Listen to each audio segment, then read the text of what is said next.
Hello friends, good morning. आज हम लोग 24 जनवरी 2026 के करंट अफेयर्स डिस्कस करेंगे।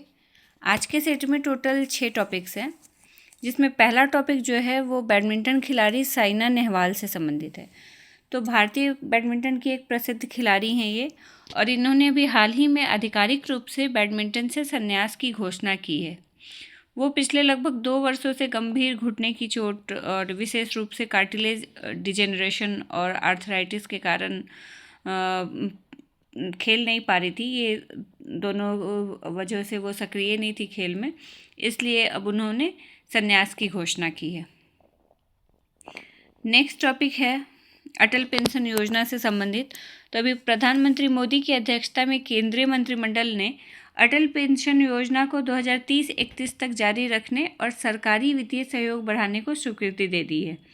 अभी अटल पेंशन योजना है क्या?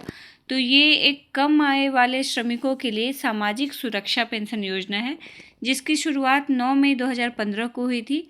और इससे किन लोगों को फ़ायदा होता है? तो असंगठित क्षेत्र के श्रमिक जैसे मजदूर, रेहड़ी पटरी वाले, घरेलू कामगार, इन लोगों को इससे फ़ायदा होता है। 60 वर्ष की आयु के बाद 1,000 रुपये से 5,000 रुपये तक की गारंटीड मासिक पेंशन मिलती है इसमें। इसके लिए पात्रता की आयु क्या है? तो 18 से 40 वर्ष के जो भी भारतीय नागरिक होंगे वो इसके लिए पात्र होंगे। और इस योजना का संचालन किसके द्वारा किया जाता है? तो पेंशन फंड नियामक एंड प्राधिकरण यानी कि PFRDA द्वारा इसका संचालन किया जाता है। इसका उद्देश्य यही है कि छोटी छोटी नियमित बचत के लिए माध्यम से वृद्धावस्था में सम्मानजनक और स्थिर आय सुनिश्चित किया जाए इन रेहड़ी पटरी वाले और असंगठित क्षेत्र के मजदूरों के लिए। तो सरकार ने अब इसकी अवधि को बढ़ा के 2030-31 तक कर दिया है। नेक्स्ट टॉपिक उड़ीसा और मेघालय से संबंधित है। तो उड़ीसा और मेघालय की सरकारों ने अंतर्राज्यीय सहयोग और पारस्परिक सीख के माध्यम से प्रारंभिक बाल्यावस्था देखभाल, शिक्षा एवं विकास को मजबूत करने के लिए एक समझौता ज्ञापन पर हस्ताक्षर किया है। अब ये प्रारंभिक बाल्यावस्था देखभाल और विकास क्या है? तो ये इसके अंतर्गत जन्म से 8 वर्ष तक के बच्चों की स्वास्थ्य, पोषण, सीख और देखभाल संबंधी आवश्यकताओं को पूरा करने वाली एकीकृत सेवाएं शामिल होती हैं इसके अंतर्गत। और इस साझेदारी का उद्देश्य है अनुभव साझा करना, क्षमताओं का निर्माण करना तथा स्वास्थ्य, पोषण और प्रारंभिक शिक्षा से जुड़ी सेवाओं को बेहतर बनाना। तो इस उद्देश्य से ओडिशा और मेघालय सरकार ने एक समझौता ज्ञापन पर हस्ताक्षर किया है। नेक्स्ट टॉपिक है कौशल विकास एवं उद्यमिता मंत्रालय यानी कि MSDE से संबंधित। तो MSDE ने विश्व आर्थिक मंच यानी कि वर्ल्ड इकोनॉमिक फोरम के साथ एक समझौता ज्ञापन पर हस्ताक्षर किया है, जिसके तहत इंडिया स्किल एक्सीलरेटर की शुरुआत की गई है। इसको शुरू करने का लक्ष्य क्या है? तो इसका लक्ष्य है व्यावसायिक शिक्षा, प्रशिक्षण और कौशल विकास को गहरा वैश्विक सहयोग स्थापित करना। इस पहल का उद्देश्य मेनली रोजगार योग्यता बढ़ाना, आजीवन सीखने को बढ़ावा देना और भारत को कुशल मानव संसाधन का वैश्विक केंद्र बनाना है।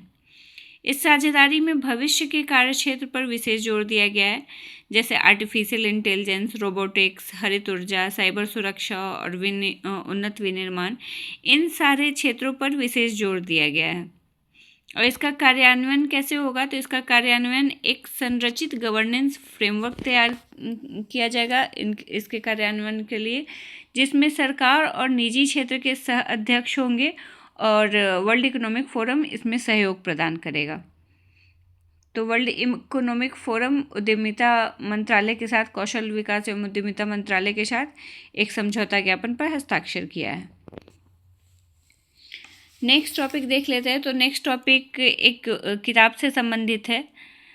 तो उपराष्ट्रपति CP राधाकृष्णन ने नई दिल्ली में स्थित उपराष्ट्रपति भवन में पुस्तक Kallis of ambrosia Ram Janmabhoomi challenge and response का विमोचन किया है। ये पुस्तक किसके द्वारा लिखी गई है? तो ये भारत सरकार के पूर्व सचिव श्री सुरेंद्र कुमार पचौरी द्वारा इसको लिखा गया है।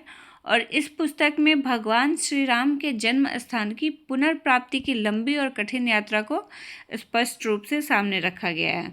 तो अभी जो राम जन्मभूमि का दूसरा वर्षगांठ मनाया गया है, वो लल्ला के प्राण प्रतिष्ठा का, तो उसी अवसर पर ये पुस्तक का विमोचन किया गया है उपराष्ट्रपति सीपी राधाकृष्णन द्वारा।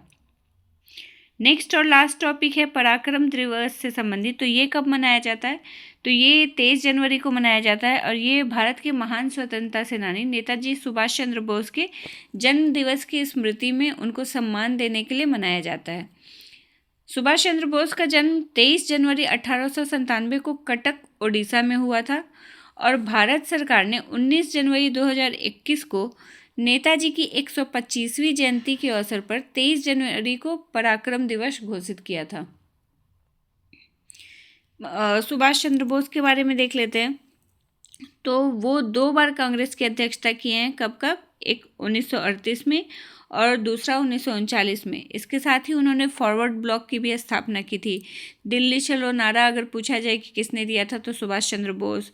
1945 में विमान दुर्घटना में कथित रूप से उनकी मृत्यु हो गई, लेकिन अभी भी आज तक इस बात का प्रमाण नहीं मिला है क्योंकि उनके बॉडी से रिलेटेड कोई साक्ष्य नहीं मिला है। तो ये अभी तक ये कहा जाता है कि 1945 में विमान दुर्घटना में उनकी मृत्यु हो गई है, लेकिन ये आज तक रहस्य ही एक बना हुआ है।